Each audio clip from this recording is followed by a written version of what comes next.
On a Wednesday morning, Dr. Pustai's contract was canceled, his data was withdrawn, his team was dismantled, they never implemented the protocols. In fact, they told him if he spoke at all about his research, he would be sued. They went through a whole process to try and trash his reputation, to promote the biotechnology industry, and what he had discovered was very interesting. You see, he fed rats a potato that was genetically engineered with a gene that produces an insecticide. But he had tested the insecticide over and over again on rats and knew it was safe. In fact, in his study, he fed some rats the natural potato spiked with the insecticide, and others eating the genetically engineered potato that produced the insecticide from within each cell.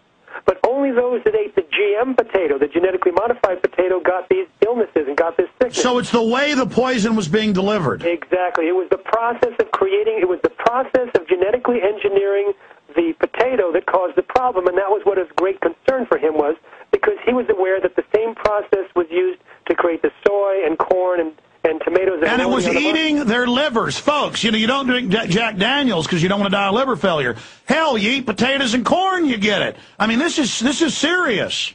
Now, in addition to his work, we're finding that the Roundup persists for a long time on the fields after it's sprayed. Of course, Monsanto tried to say it was biodegradable, but two courts of law, one here and one in France, demanded and ordered them to remove it from their label. Well, what about tap water? We know it gets on the water table. Jeffrey, stay there. We're going to have 5 minutes left with you on the other side because you're on the road with your film. Your film's coming out in October. I can't wait to see it. He's an amazing author and filmmaker, Jeffrey M. Smith. I'm Alex Jones. Author of Seeds of Deception, Jeffrey M. Smith. Both books available at Infowars.com.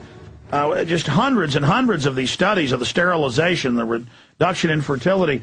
I saw headlines in the London Guardian this week and last week, Jeffrey, where it was reported that the so-called government watchdogs now in England, the ones investigating GMO, it turns out, are on the GMO payroll, just like the flu vaccine crowd, and are basically lying. So they are beginning to get caught with their hands in the genetic engineering, bioethicist, eugenics jar. Oh, yeah. In fact, some of the independent people on a panel actually resigned because it was another one of those takeovers. I've actually traveled to 32 countries speaking about GMOs, and I see all over the world it's Monsanto's own people that are installed into the positions to approve Monsanto's own products, just like in the U.S. But I want to say it's not all depressing news. You see, in Europe, when Dr. Pustai was finally able to speak 7 months after he was shut down, all hell broke loose in the media. 750 articles were written in a single month. Within 10 weeks, the tipping point of consumer rejection was achieved, and within a single week, virtually every major food company committed to stop using genetically modified ingredients in their European brands. But that was because the Europeans were then informed by the mainstream media. In the U.S., it was described as one of the 10 most underreported events of the year by Project Censored. Just like Fox wasn't allowed to report on the genetically, engineered growth hormone. Exactly. They were silenced with 2 threats from Monsanto's attorney promising, quote, dire consequences, unquote, to Fox TV and Rupert Murdoch. So what happened is, in the United States, the same companies that have removed GM ingredients from Europe and from Japan still sell it to us here. All we need is about 5% of U.S. shoppers to start avoiding brands that contain GM ingredients. It'll turn these things into a pure marketing liability with zero consumer benefits, and we will see a tipping point. Now, the good news is it's already happening. The fastest-growing claim among store brands in 2009 was GMO-free. Supermarket News, a big journal that predicts supermarket trends and food trends, predicted that this year would show an unprecedented upsurge of consumer awareness and concern about GMOs. October happens to be non-GMO month. 10-10-10 is non-GMO day.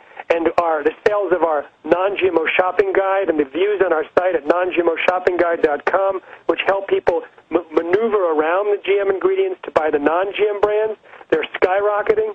So what's happening right now, and I've been traveling all over the United States for 7 years. I travel about 165 days a year. I'm seeing an unprecedented upsurge of activism, but not just energy, but intelligence. A lot of people who realize the details now. They're quoting back to me things that I said years ago. They're expanding on it. They're reading about it. And so right now we have the perfect opportunity to create a tipping point. And so on our website at the technology.org, which is our nonprofit Institute for Responsible Technology, we have a campaign for healthier eating in America. We have a link to our shopping guide. We have free videos online, free podcasts, a free newsletter that you can sign up for to get it once. Well, that's another great point. They're talking about healthcare cost off the charts. Meanwhile, on record, the GMO food we're eating is frying our livers, frying our kidneys. I mean, we've got the studies right here, just devastating people. You know, I'm talking to some patients this week who, when they got off of GMOs, their symptoms disappeared very, very quickly. I mean, it's remarkable. And you asked me earlier about the human studies, and unfortunately there's only one published human feeding study, and they found that the genes inserted into soybeans can transfer into the DNA of the bacteria living inside our intestines and continue to function long after we stop eating the GMO. So it's not good news, but the UK government just stopped any follow-up, so we don't know really how dangerous or prevalent it is. All right. Well, Jeffrey Smith, we really appreciate you coming on with us. We look forward to speaking to you again in the future. God bless you, my friend. Thank you, Alex. This is Life and Death Information. We'll be right back. Stay with us.